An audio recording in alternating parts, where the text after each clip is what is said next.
Sí, doctora, se ven pequeñito, pero Sí se ve, ya, es que todavía no, pues, todavía no, espérense. Ahora, ven, sí, Sí, doctora. doctora, sí se ve. ya, miren. Entonces, hemos avanzado en la definición de diabetes, los tipos de diabetes, las complicaciones agudas y vamos a ver ahora lo que es el tratamiento, ¿ya? Entonces, quiero que tengan que presten mucha atención. Eso también va a venir, todo viene en el examen. Quiero mencionar que estos son antidiabéticos orales y también va lo que es insulina. Ya habíamos visto en la clase anterior en el manejo de crisis hiperglicémicas que muchas veces se utiliza, bueno, el tratamiento es insulina. Un paciente con cetoacidosis se debe irse a casa con insulina, ¿ya? Y después la insulina es bueno, durante el momento del aceto y hasta que pueda controlarse. Y luego se puede cambiar con un antidiabético oral para poder luego nosotros decir si está controlada o no está controlada.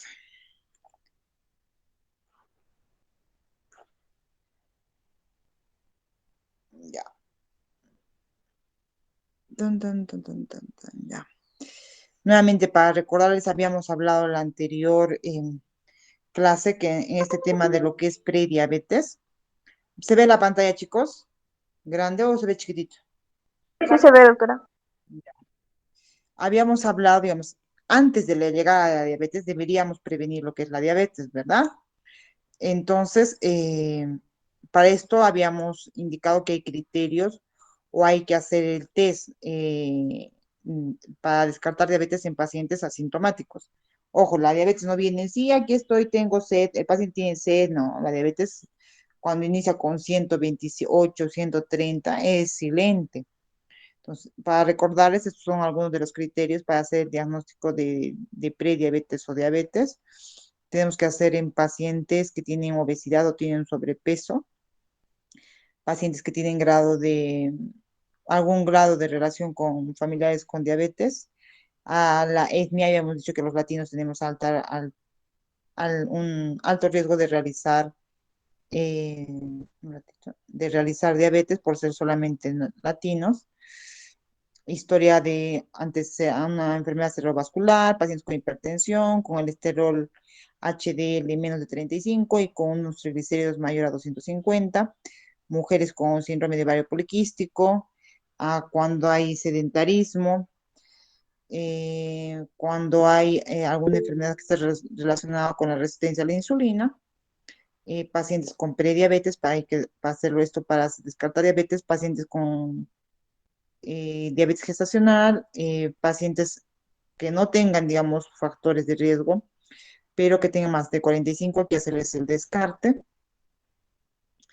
Y bueno, aquí tenemos cuáles son las categorías para hacer el diagnóstico de prediabetes, que ya lo habíamos visto en la anterior clase.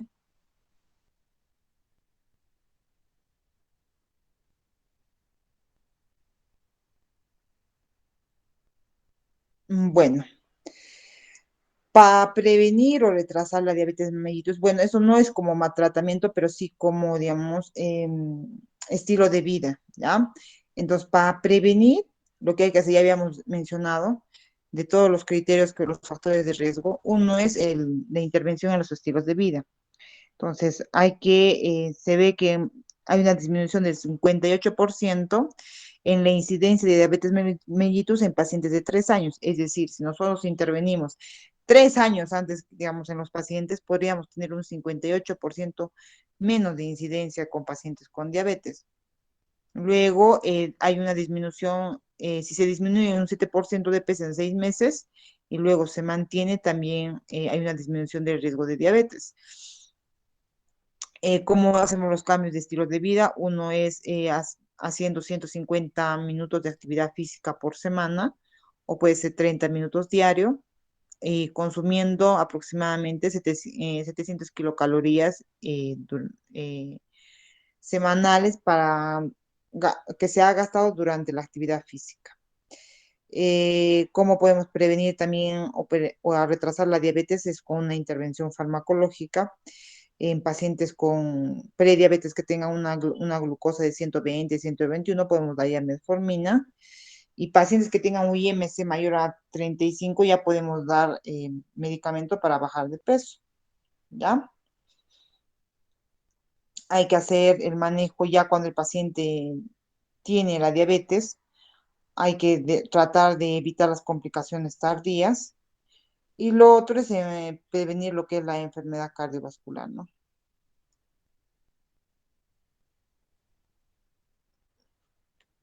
Entonces, en lo que es la terapia conductual y los cambios de estilos de vida, entonces, uno, hay que tener consideración que, bueno, para hacer la pérdida de peso, esto va a depender mucho de un equipo de intervención, se llama.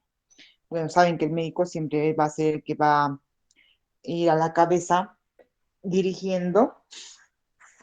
Eh, bueno, lo que se quiere en estos pacientes es que ellos se sientan cómodos, no avergonzarlos. Bueno, a veces es difícil, ¿no? A veces no sale, también a mí se me sale muchas veces cuando yo digo, decirlo ves a veces al paciente es como, algunos piensan que estás insultando, decirle gordo, pero no, pues es como si le dijéramos que tiene una enfermedad, ¿ya?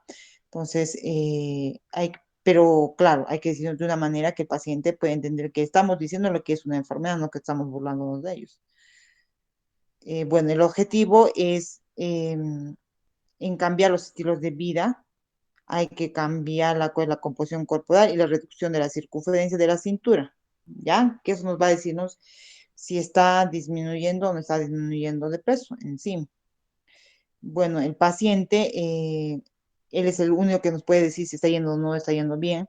Él va a ser el que también va a dirigir la pérdida de peso. Y bueno, como se dice, ¿no? Aquí es considerado como su propio experto y él elige, digamos, el área para la modificación del comportamiento, de su comportamiento, digamos, ansioso al comer, y esto va orientado o aconsejado por el médico de cabecera o aquel que sea experto en obesidad. Entonces, la nutrición y la conducta alimentaria tienen mucho que ver en esto. Eh, lo que tenemos que ver acá es que el paciente sepa comer, ¿ya? Si el paciente no sabe comer, eh, bueno, si un paciente con diabetes lo que va a hacer es aumentar la glucosa y un paciente con obesidad va a ser mucho más gordito. Entonces tenemos que enseñarle cómo tiene que saber comer, ¿ya? Un ratito, chicos, espérenme. Tin, tin, tin, tin. Un ratito.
¿Se ve la pantalla, chicos?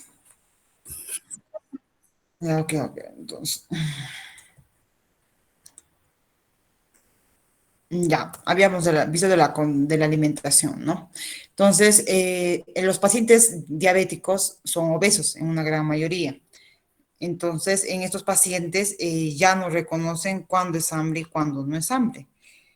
Y no controlan la ansiedad que tienen, ¿no? Entonces, comen y comen y comen a cada rato, por lo cual aumentan la cantidad de peso. Entonces, en estos pacientes hay que, en estos pacientes obesos, hay que enseñarles a reconocer cuándo es ansiedad y cuándo es hambre, ¿ya? Porque son cosas dos diferentes.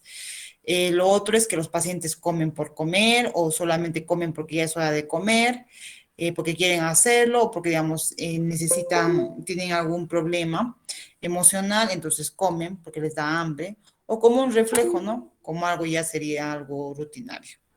Entonces, lo primero que tenemos que hacer en estos pacientes con obesidad es recuperar la sensación de hambre. ¿Cuándo es hambre y cuándo es ansiedad? Y bueno, también hay que reconocer a estos pacientes que, digamos, la saciedad la podemos realizar o se les puede recuperar a través de ejercicios en casa, que después les voy a mencionar. Lo esencial es reconocer cuándo es hambre. Hambre es cuando nosotros tenemos esa sensación de hueco, agujero en nuestro estómago que nos arde. Eso es hambre. Ustedes han tenido muchas veces en la universidad cuando han tenido 4 horas seguiditas y ya les toca la hora de almuerzo, tienen esa sensación de arde, urente, quema. ¿Ya? Y esto generalmente, esa sensación de hambre aparece de 4 a 5 horas. No es cada hora, chicos. Entonces, cada hora comen. No, no es cada hora. Cada 4 o 5 horas viene esa sensación de hambre. Si no pasa 4 horas, 5 horas, no es hambre, es ansiedad. Y generalmente esa sensación de hueco, agujero, ardor viene acompañada con un ruido. Ustedes dicen, no, ustedes bien se dan cuenta, por lo menos, ¿no? Tienes hambre. Lo otro que es importante cuando uno está comiendo es comer sin perturbaciones, ¿ya? Es decir, que o no les moleste nada, ni el televisor, ni el celular, nada de eso. En esto tenemos que dar estas indicaciones a los pacientes en comer despacio y con atención, no rápido. Oler la comida antes de comerla, masticarla, mantener en la boca y detectar todas las texturas del alimento, sabores. Pero esto va a ser cuando uno come lento, pero si uno come rápido, es imposible detectar las texturas o sabores de la comida. Entonces, cuando nosotros ya vemos, ya hemos hecho de los dos pasos anteriores, vamos a poder identificar la saciedad, es decir, que nos vamos a llenarnos. Y esta sensación de llenura se va a darse en 20 minutos después del comienzo de la comida y contribuirá al control, ¿no?, de la ingesta de alimentos. Entonces, como les mencioné, hay que comer lento, hay que comer disfrutando o detectando las texturas de los sabores y olores, hay que oler la comida y hay que estar atento. Entonces, si nosotros hacemos todo esto, ese placer de comer va a disminuir hasta el final de la comida, por lo cual nos vamos a llenarnos con un plato. Pero si nosotros comemos rapidísimo, no leemos la comida y la comemos porque tenemos que comerla ya, entonces eso es un factor muy grave para que una persona pueda aumentar de peso. Entonces, en lo que es la alimentación saludable, nosotros utilizamos, bueno, yo particularmente utilizo este método, que es el método del plato saludable, ¿ya? Entonces, esto lo normal es un plato, el tamaño es de 22 centímetros de diámetro. Bueno, y la mitad, como yo siempre menciono, es verduras, vegetales. Pueden ser crudos o cocidos, ¿ya? La otra mitad va a lo que son harinas. Las harinas me refiero a lo que son arroz, papa, yuca, camote, trigo, fideos, menestras, chuño, mote, cancha. Todo eso es harina. Y acá viene lo que son las proteínas. Las proteínas, ¿cuáles son? Todas las carnes, pollo, pavita, pescado, cuy. Bueno, algunos médicos no recetan cuy. Cerdo. La condición para comer esto es sin pellejo y sin grasa, ¿ya? Y un paciente puede comer al horno, a la parrilla, a la plancha, en guiso, en estofado, puede comer. Y aquí vemos las harinas. Cuando tenemos las harinas, si come arroz, ya no come papa. Si come papa, ya no come menestras. Si come menestras, ya no come trigo. Ya no come quinoa. Solamente uno de ellos. ¿Ya? Aquí hay frutas, sí, podemos dar frutas en los pacientes que están controlados. Pero si los pacientes no están controlados, no podemos dar ningún tipo de fruta. Entonces, para nosotros dar el tratamiento tenemos que tener presente que tenemos que tener metas.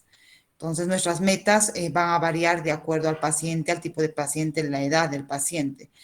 Y estas metas van a darse si nosotros controlamos bien la glucosa. Uno de ellos es el automonitoreo de la glucosa, es decir, que cada paciente tiene su glucómetro y nosotros vamos a entrenar al paciente y decirle, sabe qué, señor, usted tiene que hacer su automonitoreo con su glucómetro. ¿Cómo va a hacerlo? Y le enseñamos a tomar la glucosa con la tira reactiva. Haciendo este automonitoreo con el glucómetro, la hemoglobina glicosilada puede bajar hasta 0.3%, ¿ya? Y esto lo podemos hacer en un régimen intensivo, es decir, de 6 a 8 tomas en un día a una persona, que eso es mucho, ¿no? Pero eso lo podemos hacer, eso se hace o se ve en pacientes con diabetes tipo 1. En pacientes con diabetes tipo 2, generalmente lo ideal es hacer 3 veces por día. O lo otro, que hay aparatitos que se llama monitor continuo de glucosa, que eso sí te controla la glucosa todo el día. El otro es el régimen basal, que solamente son en 2, 3 veces en pacientes con diabetes tipo 2, por ejemplo. Si nosotros hacemos que los pacientes se controlen más veces al día, el control de la hemoglobina glicosilada o la disminución de hemoglobina glicosilada va a ser menor, va a ser más, ¿no? Como les mencioné, tenemos el monitor continuo de glucosa, que es el monitor continuo de glucosa, que es un dispositivo que se coloca, este es el monitor, ese es el sensor, perdón. Este sensor se coloca en la piel en un paciente y, bueno, ahora ya lo bueno es que está relacionado a aplicativos. Y en este aplicativo, si ustedes ven, van a ver cómo va la glucosa durante el día. Entonces, tú quieres saber tu glucosa, solamente vas al celular en la aplicación y quiero saber mi glucosa. Entonces, te mide ese rato, pero sigue midiendo todo el día. Entonces, te aparece la glucosa, ¿no? Eso es el monitor continuo de glucosa. Entonces, este monitor continuo de glucosa, eso lo tenemos en pacientes con diabetes tipo 1, que ellos utilizan muchas veces bombas de insulina, y esto evita también que el paciente tenga hipoglicemia en el paciente con diabetes tipo 1. ¿Por qué? Porque estos dispositivos, cuando uno está haciendo hipoglicemia, que es menor a 70 en pacientes con diabetes, tiene una alarma y dice, no, y se prende la alarma y nos dice si está entrando a hipoglicemia. Este es el glucómetro. Bueno, acá este es el monitor, esto es el lancetero, estas son las tiritas reactivas. Entonces, sea con el monitor continuo o con el glucómetro, tenemos que tener las glucosas controladas. Bueno, en lo que son las metas glucémicas va lo que es la glucosa y también va lo que es la hemoglobina glicosilada. La hemoglobina glicosilada es cada 3 meses y esto va a depender de acuerdo al criterio del médico también. Bueno, lo que sí tiene limitaciones, y esto se debe al recambio, perdón, de glóbulos rojos, ya que los glóbulos rojos solo viven 90 días, entonces hay un recambio más rápido en las anemias hemolíticas, transfusiones recientes, pacientes que usan eritropoyetina y enfermedad renal crónica en la gestación. Es por eso que en la gestación no es un criterio de diagnóstico la hemoglobina glicosilada. Y bueno, no nos ofrece una medición de la variabilidad glucémica, ¿no?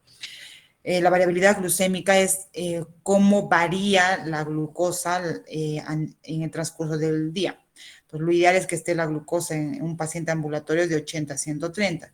Sin embargo, si aparece, digamos, en la mañana 300, luego a media hora baja a 200, luego baja a 90 y luego sube otra vez a 400, a mayor esa variabilidad que yo les menciono, a mayor variabilidad es mayor riesgo cardiovascular.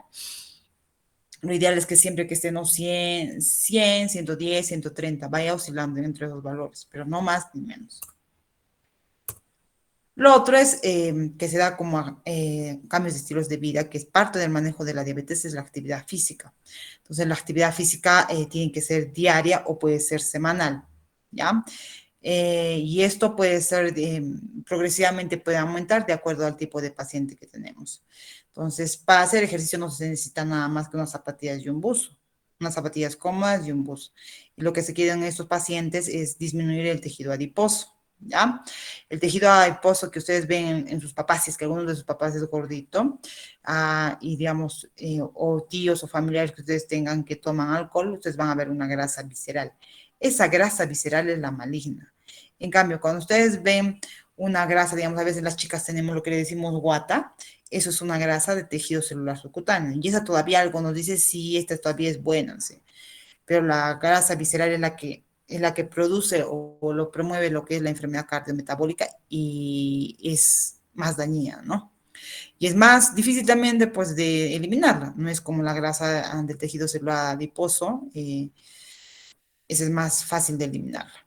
Entonces, lo ideal aproximadamente, bueno, aproximadamente se recomienda hacer, digamos, 300 minutos semanales de resistencia, ojo, de resistencia, de ejercicio de resistencia o a intensidad moderada.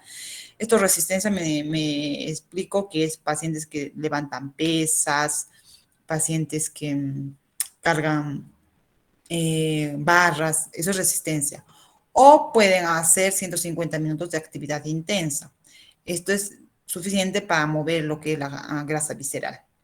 Entonces podemos hacer 150 minutos de actividad física aeróbica moderada, que esto equivale a caminar 5 a 6 kilómetros.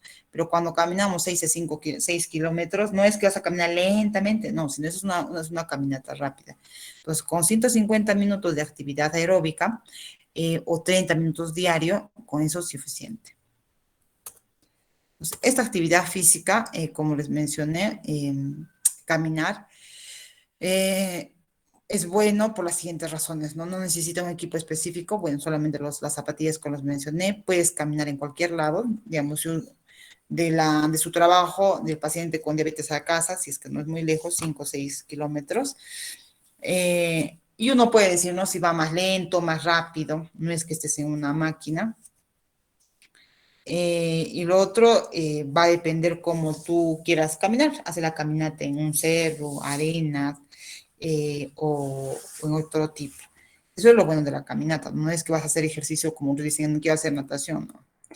Entonces, la prescripción, como les dije, son 150 minutos semanales, 30 minutos. Ya, bueno, no puedes hacer 30 minutos diarios, no dices. Lo puedes hacer 2 por 15, es decir, 15 en la mañana, 15 en la tarde, o 10 minutos en la mañana, en la tarde y en la noche.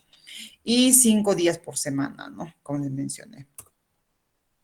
Ustedes van aumentando la intensidad, el volumen de la actividad física. Y bueno, se puede combinar estas caminatas con 2 o 3 sesiones de ejercicios de resistencia, es decir, pesas, barras. ¿Ya? Bueno, esto vemos un cuadrito que son los objetivos de hemoglobina glicosilada. Esta es la hemoglobina glicosilada. Esta es una glucosa plasmática en miligramos, que son 126 miligramos, que eso sería lo ideal tenerlo en todos los pacientes. Ustedes ven, a medida que va aumentando más la glicosilada, la glucosa también aumenta, ¿no? Un paciente con 12 de hemoglobina glicosilada es como tuviese 298. ¿Ya? Entonces, a veces nosotros medimos la glucosa, como les mencioné, antes del desayuno, después de la comida y antes, esto es bedtime, en la noche, 10 de la noche. Lo ideal en los pacientes es tomar en ayunas, 6 de la mañana, 2 horas post almuerzo y en las 10 de la noche. Entonces debemos tener las glucosas controladas. En pacientes ambulatorios, la glucosa preprandial debe ser de 80 a 130. No gestantes, diferentes en gestantes. Y la glucosa en plasmáticas postprandiales de 2 horas después de la comida debe ser menos de 180. ¿Ya? Hay varios estudios que ustedes, bueno, luego lo pueden verlo, pero yo les voy a comentar. El DCCT es un estudio donde se ha visto la disminución de complicaciones microvasculares y refiere cuanto baja más la hemoglobina glicosilada, es mejor la disminución de las complicaciones microvasculares, como la oftalmopatía, retinopatía, ¿ya? Un control estricto, menos de 6% de hemoglobina glicosilada, muchas veces puede provocar en adultos mayores aumento de la hipoglicemia, tanto en adultos tipo 1 o tipo 2, y que eso no es bueno, ¿no? Esto es lo que me les refería de variabilidad, entonces no puede haber hipoglicemia. Entonces tampoco podemos ser estrictos y querer bajar la hemoglobina glicosilada en un mes. Entonces, la hemoglobina glicosilada, el objetivo es menor de 7%. Sin embargo, esto va a depender de la edad, de comorbilidades del paciente. No es lo mismo decirle a un paciente de 80 años, quiero que tu glicosilada baje a menos de 7, no se puede. a decirle a un paciente que tenga 30 años, que es joven, y le puedo decir, ¿sabes qué? Yo quiero que tu glicosilada baje menos de 6,5. Es diferente. Y esto me refiero, ¿no? El objetivo de hemoglobina glicosilada es 7, pero va a depender de ciertos factores. Por ejemplo, de, digamos, factores asociados que puedan dar hipoglicemia. Ejemplo, algunos fármacos como las glimepiridas. Entonces, en estos casos yo voy a ser, digamos, menos estricta. Entonces voy a hacer que la glicosilada sea un poquito más alta. En la duración de la enfermedad no es lo mismo pedir a un paciente que controle la glucosa, la glicosilada en un paciente de 30 años a un paciente de 80 años. Entonces voy a ser más condescendiente con un paciente de mayor edad. Perdón, con un mayor de tiempo de duración. La expectativa de vida igual. Si es corta la expectativa de vida, voy a tener mayor consideración, no lo voy a elegir, no le voy a decir, sí, tienes que tener una glicosilada de 6 a un paciente de 90 años, no. Las comorbilidades es igual, un paciente que tiene hipertensión, ICC, tiene su enfermedad renal, no le voy a exigirle a un paciente que no tiene enfermedad. Al igual que las complicaciones microvasculares o macrovasculares, y pacientes también, ¿no? Que tengan efectos en expectativas en cuanto al tratamiento. La glicosilada va a depender de la edad y va a depender de otros factores. Entonces, tenemos que saber también que muchos de los fármacos pueden producirnos hipoglicemia. Entonces, la hipoglicemia en pacientes con diabetes es diferente a pacientes sin diabetes. En pacientes con diabetes, la hipoglicemia se define como una glucosa menor a 70, ¿ya? Podemos decir que, digamos, es una hipoglicemia leve, el otro es una hipoglicemia con signos clínicos y el otro es una hipoglicemia severa. Entonces, para medir, bueno, muchas veces, claro, decimos no menos de 70. Y en una hipoglicemia tipo 2 es menos de 54. Sin embargo, va a depender también de la sintomatología. Un paciente digamos, con glucosa menos de 70 va a tener sintomatología como, digamos, un poco de sudoración, visión borrosa. Entonces, estos pacientes que notan que tienen hipoglicemia, lo que van a hacer, ellos mismos se miden la glucosa y lo que van a hacer es coger, digamos, puede ser un dulce o un vaso con agua azucarada. Esos pacientes se dan cuenta de la enfermedad y ellos mismos toman el tratamiento. Entonces, no es muy baja la glucosa.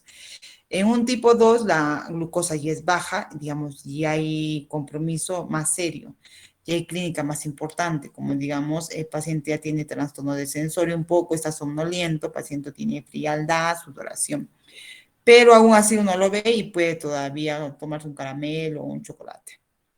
En caso de una hipoglicemia severa, bueno, no tiene que, el criterio de la glucosa tampoco tiene que ser, tiene 30 de glucosa o puede tener 50 de glucosa, pero si los síntomas, digamos, están relacionados con un trastorno de sensorio, pacientes estuporosos, pacientes en coma, entonces, y que no puede solo, digamos, resolver el cuadro de hipoglicemia y que necesita la asistencia de un familiar, eso ya es una hipoglicemia severa. Entonces, lo que hacemos en estos pacientes con hipoglicemia, digamos, en aquellos que puedan todavía se dan cuenta de la enfermedad, podemos darle algunas sustancias que nos puedan elevarnos la glucosa. Entonces, lo que nosotros tenemos que darle son de 15 a 20 gramos de hidratos de carbono. Y esto que puede estar en combinación con grasas o con proteínas, ¿ya? Entonces, podemos darle este frugos. Este frugos va a tener en un vaso 26 gramos, que son 240 ml, que es un vaso. Le damos un vaso, no le damos toda la botella. Al igual que gaseosa, podemos darle un vaso de 240, un vaso, no le van a dar toda la gaseosa. Y cuando le van a dar, si tiene hipoglicemia, le dan pues gaseosa con azúcar, no le van a dar sin azúcar. Una vez he tenido un familiar que le ha dado sin azúcar, le hemos dado sin azúcar. No, pues si está con hipoglicemia hay que darle con azúcar. Este es un vaso igual, un vaso de 240. Esto nos puede elevar la glucosa. O pacientes también, ¿no? Que están despiertos. Podemos darle 2 rebanadas de este pan, que son 24 gramos. O uno de estos chocolates sublime mini, que también nos da 16 gramos. O una galletita, o 4 galletitas de estas de la soda. 4, no le van a dar 4 o 5 paquetes. Estos alimentos nos pueden darnos, digamos, o resolver la hipoglicemia leve y moderada. Pero una hipoglicemia severa no. Una hipoglicemia severa tiene que ser sí o sí con dextrosa al 33%. Entonces, lo otro, el manejo es la obesidad. Pacientes diabéticos obesos, tenemos que bajar el peso, ¿ya? Y ya les había mencionado que para la obesidad también tienen que ser cambios de estilos de vida, actividad física y la alimentación, ¿no? Pues de la alimentación hemos visto que cuando uno baja de peso, baja también lo que es la glicosilada, baja la glucosa, ¿ya? Entonces nosotros vamos a ver la obesidad, podemos dar medicamento o también se puede hacer lo que es la cirugía bariátrica, que ustedes muchas veces ya han escuchado. Entonces, cuando un paciente de acuerdo al IMC, vamos a ver qué medicación podemos dar. Entonces, con un paciente con IMC de 25 a 29, podemos dar la alimentación saludable, actividad física. Pero si un paciente pesa de 27 a 29, perdón, tiene un IMC de 25 a 29, ya podemos dar farmacoterapia, ¿ya?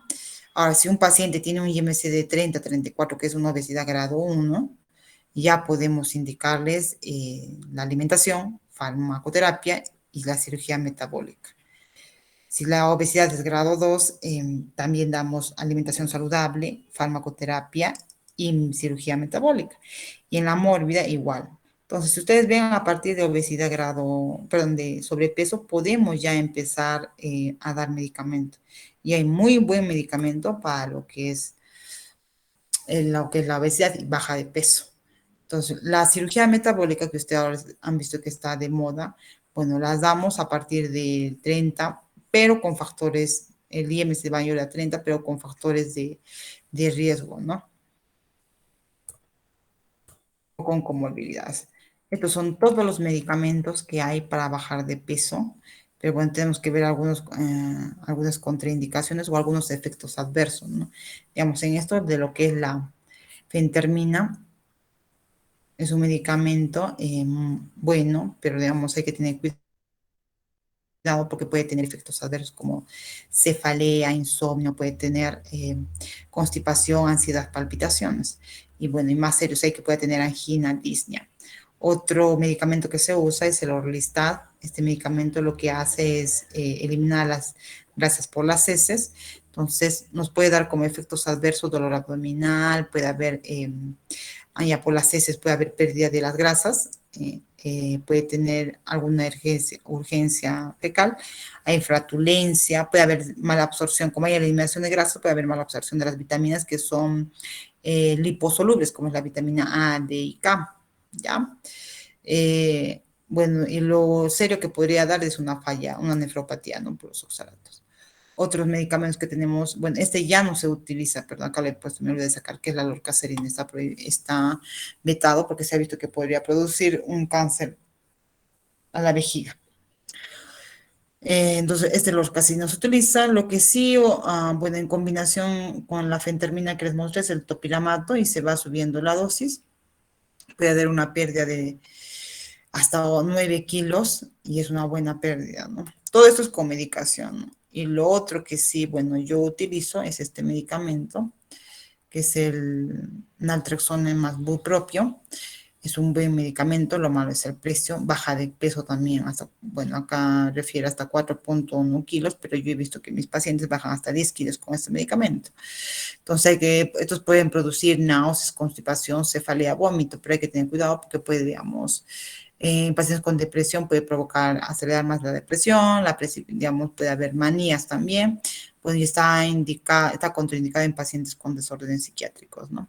Y el otro medicamento que también es bueno es la liraglutide. Estos pacientes utilizan, la liraglutide es un análogo de GLP-1 y bueno, es inyectable, eso es lo malo, lo malo es el precio también, ¿no? Pero tiene una buena pérdida de peso. Entonces, bajando de peso, nosotros podemos decir si este paciente va a bajar la glucosa. Cuando suspendemos el medicamento, cuando la pérdida de peso es menos del 5% en 3 meses. Si no baja 5% en 3 meses el paciente, suspendemos el medicamento.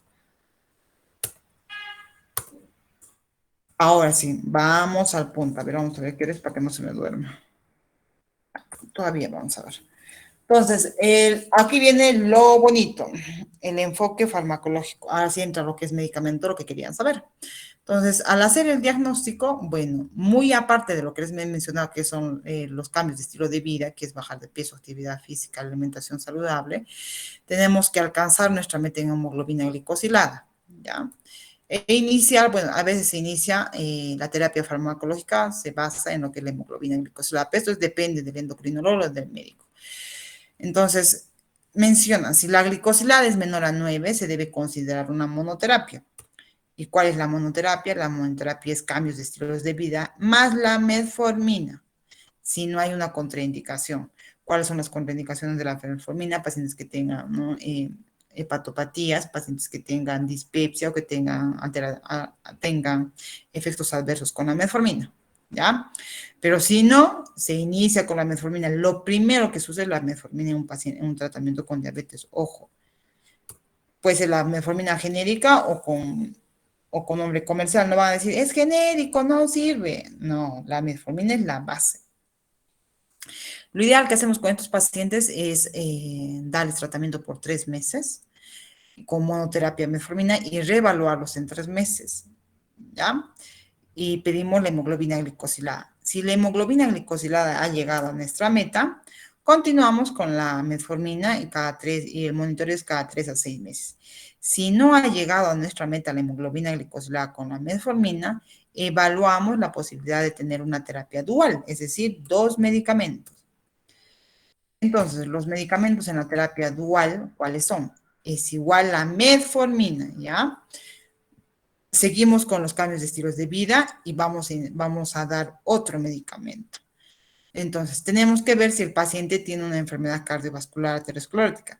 De acuerdo a eso, podemos utilizar un medicamento. Si tiene esta enfermedad aterosclerótica, podemos agregar un medicamento que reduzca este efecto adverso y disminuya la mortalidad. O si no tiene, agregamos un segundo agente luego de considerar el efecto específico de la droga. Si tiene, podemos dar un medicamento que me beneficie esto de la enfermedad cardiovascular. Si no tiene, bueno, puedo continuar con otro medicamento que no tenga el beneficio. Al igual que en esta terapia dual, voy a evaluar la próxima evaluación en 3 meses para pedir la hemoglobina glicosilada. Y si me ha llegado con esta terapia dual a la meta de hemoglobina glicosilada, ¿qué hacemos? Continuamos con la misma medicación y monitorizamos cada 3 a 6 meses. Si no hemos llegado a la meta, entonces podemos considerar otro medicamento más, que ya sería la terapia triple, ¿ya? Entonces la terapia triple igual sigue siendo los cambios de estilo de vida, la metformina que les mencioné que siempre va de base y 2 medicamentos más que podíamos adicionar. ¿Ya? Esto va a depender de acuerdo a los beneficios, el medicamento es el medicamento de acuerdo a los beneficios para el paciente, también al dinero, ¿no? Entonces, si con esta terapia triple el paciente ha llegado a su meta, seguimos cada 3 meses, 6 meses. Y si no ha llegado a la meta con los 3 medicamentos, podemos nosotros considerar un medicamento inyectable, las insulinas.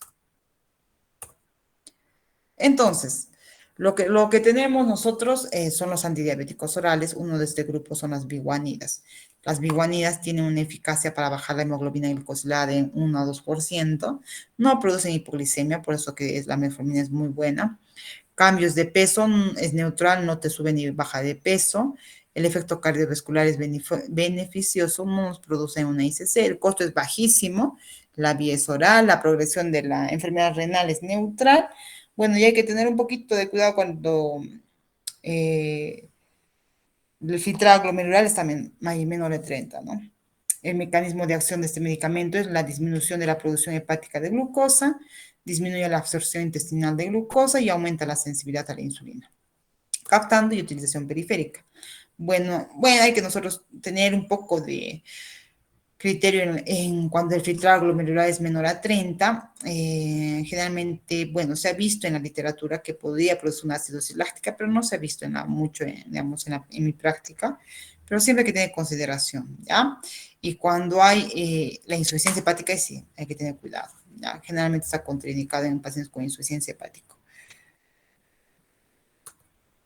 Lo otro, bueno, ¿por qué tenemos que tener cuidado con eso de la acidosis láctica? Se ve que es mortal, for fatal, una 3 de cada 100.000 personas lo puede tener. Pero yo no le he visto una acidosis láctica. Pues las biguanidas son las metformina. La metformina tenemos en producciones, en todas las presentaciones, 500, 850, 1750. Tenemos con protector, con liberador de liberación prolongada, tenemos sin lactosa, tenemos con protector gástrico. Todas estas son las presentaciones de la metformina, ¿ya? Estos generalmente, el de 850 y el de 500 tenemos en genérico. 750, 1000 tenemos con nombre comerciales, ¿no? De industrias. Esto es importante, bueno, lo que son los medicamentos, y ustedes han visto en el video de la fisiopatología, ahí nos dice, digamos, cuáles son los puntos claves, donde digamos, es que la glucosa se aumente y por qué se aumente. Entonces, de acuerdo a lo que nosotros veamos, podemos utilizar estos medicamentos. Entonces, hay una parte donde se dice que estamos a nivel renal, que hay hay un bloqueo de lo que son o una reabsorción de glucosa por los CGLT2. Entonces, tenemos un grupo de fármacos que son los inhibidores de CGLT2.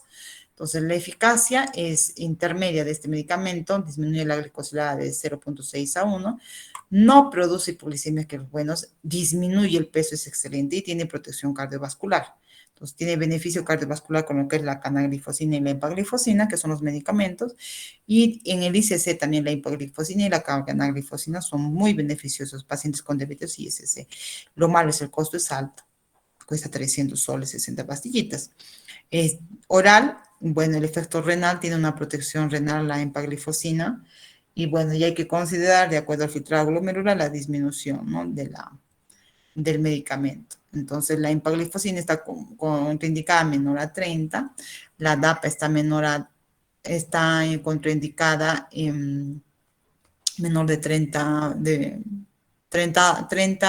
de filtrado glomerular, y la cana menor a 45. ¿Cuál es el mecanismo de acción de estos medicamentos? Bloquea la reabsorción de glucosa a nivel del túbulo proximal. Entonces, a nivel del túbulo proximal es donde se encuentra mayor cantidad de inhibidores de receptores de CGLT2. Lo que hace este medicamento es bloquear. Al bloquear, ¿qué cosa hace? Entonces, hace que la glucosa, si ustedes ven, salga por la orina y no se reabsorba, ¿ya? Produciendo lo que es glucosuria, ¿no? Las desventajas se han visto en algunos, que puede producir algunas amputaciones menores o fracturas, sobre todo con la canaglifosina, infecciones genitourinarias, hay poliuria, por la depresión de volumen, y también puede haber disminución de la presión arterial y vértigo, ¿ya? Y nos va a aumentar el LDL en algunos casos. Nos puede producir una cetoacidosis diabética euglicémica. ¿Qué inhibidores de CGLT2 tenemos? Tenemos la canaglifosina, la DAPA y la empaglifosina, y esas son las dosis máximas que hay. Otro grupo de medicamentos, tenemos los agonistas de los GLP-1. La eficacia para disminuir la hemoglobina glicosilada va de 1 a 1.5, son muy buenos, no producen hipoglicemias. Hay cambio del peso, por eso que también estos medicamentos se los usa como para disminuir el peso. En cuanto a la enfermedad cardiovascular, es neutral con el dixenatide y exenatide, y bueno, resulta beneficioso con el liraglutide. Y es neutral en caso de pacientes con ICC. El costo es altísimo, cada lápice nos cuesta 250, 300 soles. La aplicación es otra, no es subcutánea, no es vía oral. La progresión de la enfermedad renal, digamos, es beneficioso en cuanto al liraglutide, y la dosis a consideración en una enfermedad renal es cuando tiene un filtrado glomerular menor a 30. Son muy buenos estos medicamentos. El mecanismo de acción que hace es esto: incrementa la secreción de insulina dependiente de la glicemia, es decir, en el páncreas va a aumentar la secreción de insulina. El otro es disminución del glucagón. Sabemos que el glucagón es una hormona que eleva la glucosa, entonces este GLP-1 nos va a disminuir, disminuyendo lo que es la glicemia. 3, retarda el vaciamiento gástrico, por lo cual uno tiene más saciedad, y bueno, por eso nos produce más saciedad. Por eso que el paciente no come mucho cuando está con tratamientos de GLP-1 y baja de peso. Las desventajas, se ha visto que hay náuseas, diarreas, vómito, puede producir en algunos casos pancreatitis aguda, y hay una hiperplasia de células C en algunos cánceres, ¿no? Algunos casos, sea medular de tiroides, en algunos casos. Y la otra desventaja es el inyectable, ¿no? Que es diario. Los agonistas que tenemos son, como les mencioné, así en lapiceritos, tenemos el exenatide, que hay también en suspensión, el liraglutide, albiglutide, y también hay el dulaglutide. Este ejemplo, este es el dulaglutide, es un medicamento que se coloca una vez a la semana, y felices con eso somos, al igual que el albiglutide. El que hay aquí en Perú es este, ¿no? El dulaglutide. Te pones una vez a la semana y baja de peso el paciente. Eso es lo bueno. Otro medicamento que tenemos son los inhibidores de DPP4, La eficacia para bajar la glicosilada es un poquito menos, de 0.5 a 0.8. No produce hipoglicemia, no hay peso, digamos, no nos aumenta ni sube de peso. En lo que es efecto cardiovascular, es neutral. En lo que es si es beneficioso para un ICC, no podemos, es riesgo potencial con la saxagliptina y la logliptina. El costo es altísimo, también cuesta, es oral. La progresión de la enfermedad renal es crónica, por eso que, perdón, enfermedad renal crónica, la progresión es neutra, por eso que tratamos en los pacientes, podemos dar inhibidores de la DPP4. Bueno, y hay que tener algunas consideraciones, ¿no? En cuanto al ajuste renal. El mecanismo de acción es aumento de la secreción de la insulina, dependiente de la glicemia, y también disminuye la secreción de glucagón. Por eso que es muy interesante que ustedes vean ese video. Si lo han visto, van a entender eso y van a saber cuándo utilizar un CGLT2, cuándo utilizar un inhibidor de DPP4. Bueno, se ha visto las desventajas son urticaria, angioedema y en algunos casos pancreatitis aguda o dolores articulares. Los inhibidores de DPP4 tenemos la sitagliptina, la saxagliptina, la linagliptina y la alogliptina, que tenemos acá, ¿no? Y su dosis máxima. Otro grupo de medicamentos tenemos las tiazolinedionas, para bajar la eficacia de la hemoglobina glicosilada es alta, de 1 a 1.5, no produce hipoglicemia. Aumenta de peso, es lo malo. Beneficios cardiovasculares es potenciar con la pioglitazona. Y bueno, que pueda producir un ICC, hay un aumento de riesgo, el costo es bajísimo, no requiere ajuste renal. El mecanismo de acción aumenta la sensibilidad de la insulina. Las desventajas, se ha visto que con la pioglitazona y la rosiglitazona podría aumentar la falla cardíaca. Hay un aumento de retención de fluidos produciendo un ICC, puede haber fracturas óseas posmenopáusicas. En algunos casos la pioglitazona te produce el CA de vejiga, por eso que se ha retirado del mercado. Y la rosiglitazona te podría aumentar el LDL, ¿no? Lo que sí es beneficioso este medicamento es para el NASH, que es para el hígado graso, es una estetosis hepática, ¿no? Pero bueno, riesgos, beneficios, no lo utilizamos mucho, ¿no?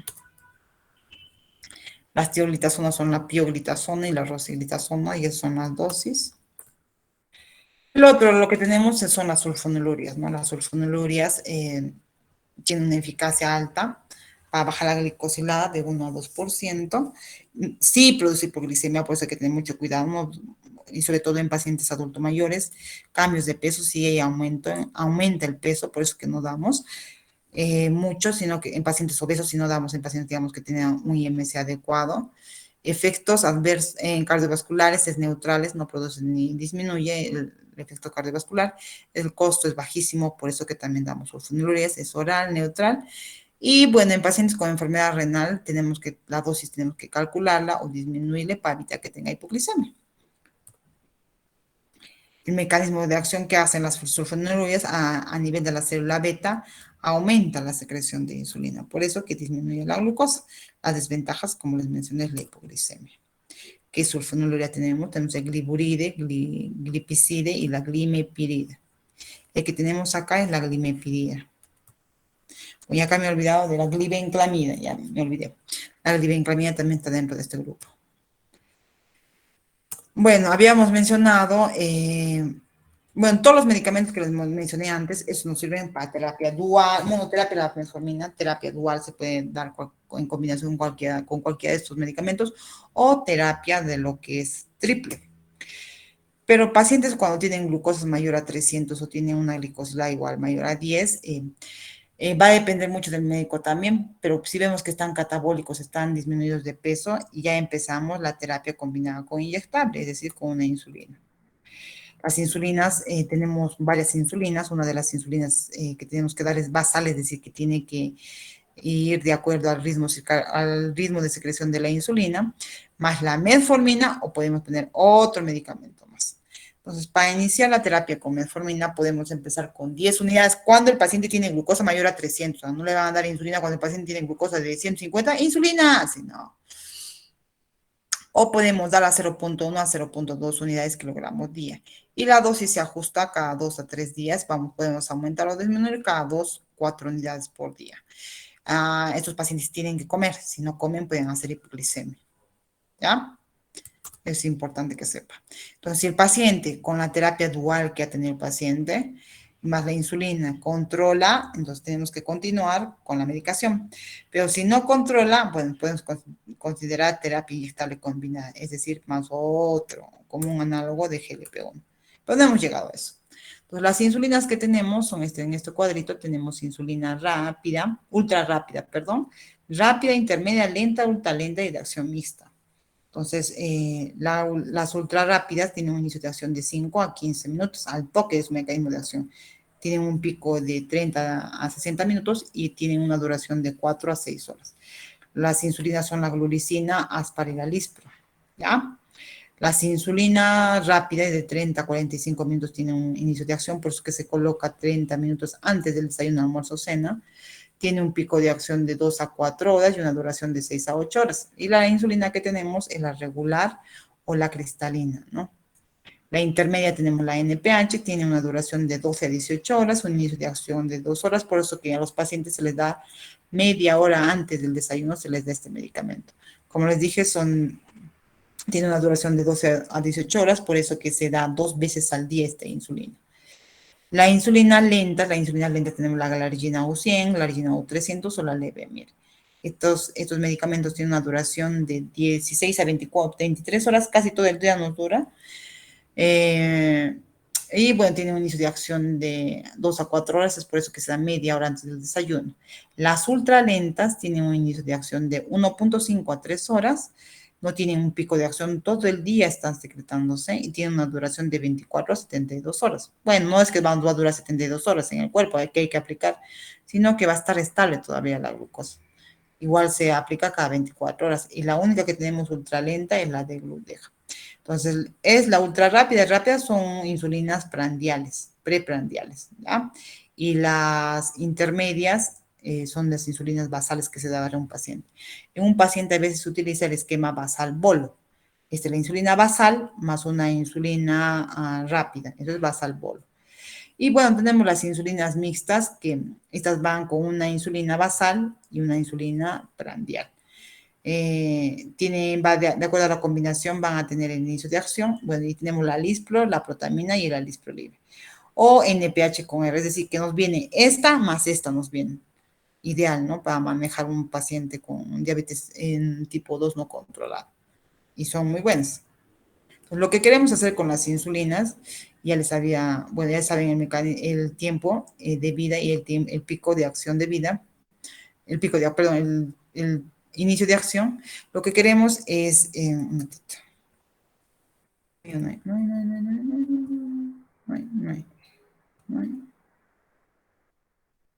No hay, ya. Lo que queremos es, en estos pacientes sí debe haber, es,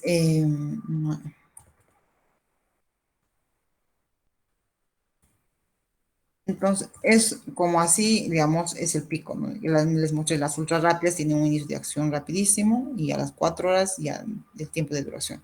Las regulares de 6 horas, la NPH dura 10 a 14 horas. 16 horas, por eso, digamos, tiene un pico a las 4 horas y luego va disminuyendo y por eso otra vez se coloca acá nuevamente para que tenga el pico. La de TMI tiene hasta 24, 23 horas. La glargina tiene 22, 24 horas y la de gludaxina, habíamos dicho, más de 24 horas el tiempo de acción. Bueno, va a depender también la terapia en los pacientes, como les mencioné, de acuerdo a los valores, ¿no? Iniciamos con 10 y vamos viendo si sigue aumentando la glucosa, vamos aumentando de 2 a 2, o si va disminuyendo la glucosa, vamos bajando también de 2 a 4 unidades. Si a pesar, digamos, de eso no controla el paciente, vamos a pasar a un esquema basal-bolo. Y para eso me sirven las glucosas. Basal-bolo significa que al paciente, bueno, damos 2 insulinas, una ultra rápida y una basal, y vamos a dar la insulina basal y la insulina rápida preprandiales. Entonces, una basal utilizamos y para las comidas utilizamos una ultra rápida, pues una lispro. Y vamos a dar, digamos, antes del desayuno, almuerzo y cena. Eso significa basal bolo. Es decir, que damos una basal para que esté todo el día, una insulina basal y un bolo damos entre cada comida para simular la secreción de lo que es la insulina, lo que es la parte fisiológica, ¿no?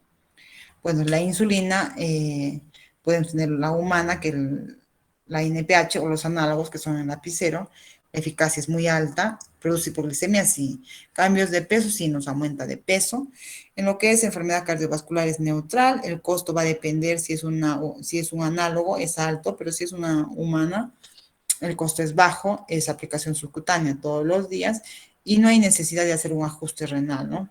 Se puede utilizar las insulinas en todos los pacientes con enfermedad renal crónica, incluyendo pacientes con diálisis. La desventaja es que, bueno, aumenta una reacción a nivel de la zona de aplicación y puede producir una hipoglicemia, ¿no? La insulina, sobre todo los análogos, perdón, las que son los humanos, pero los análogos es raro que te produzcan hipoglicemia.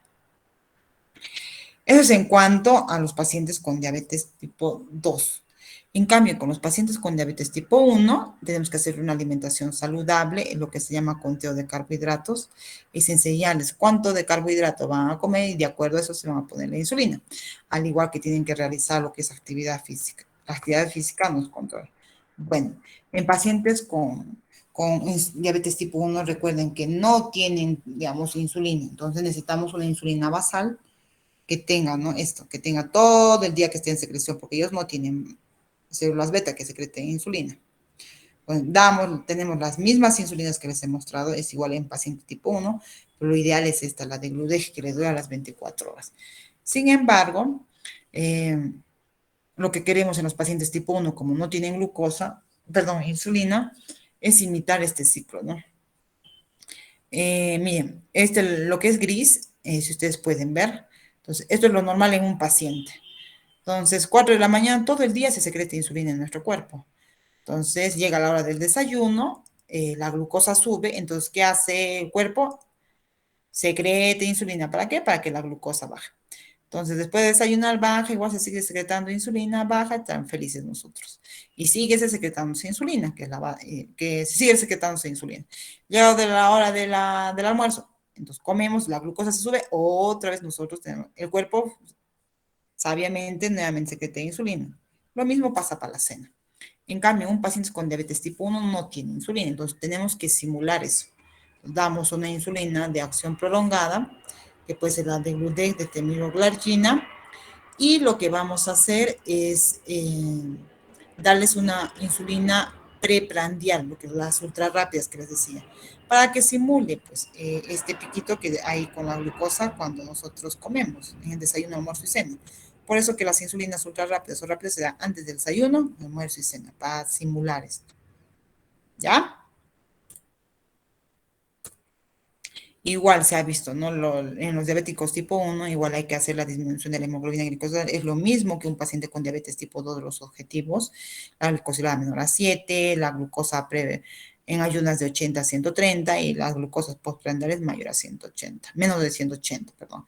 Igual los objetivos de la glicosilada es de acuerdo a las características de cada paciente, de la edad, la comorbilidad, el tiempo de la enfermedad, la expectativa de vida. Bueno, hipoglicemia ya les mostré, esto se ha colado, ¿no?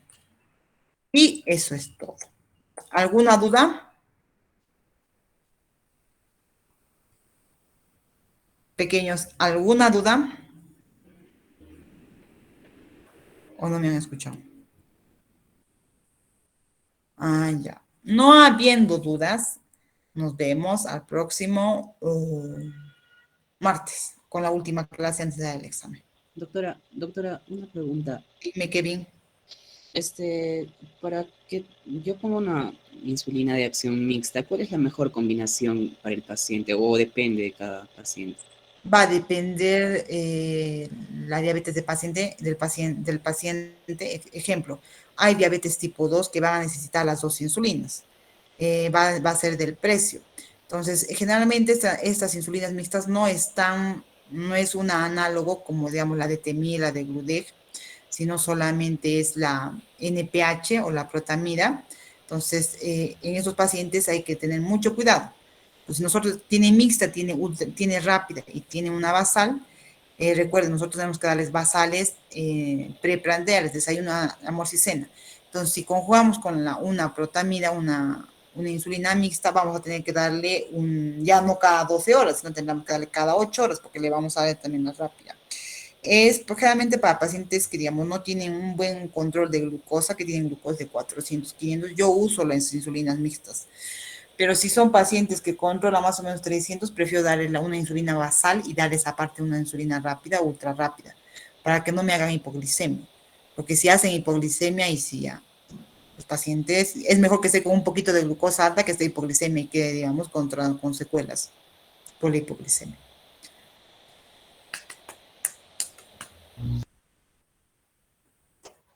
¿Alguna otra duda?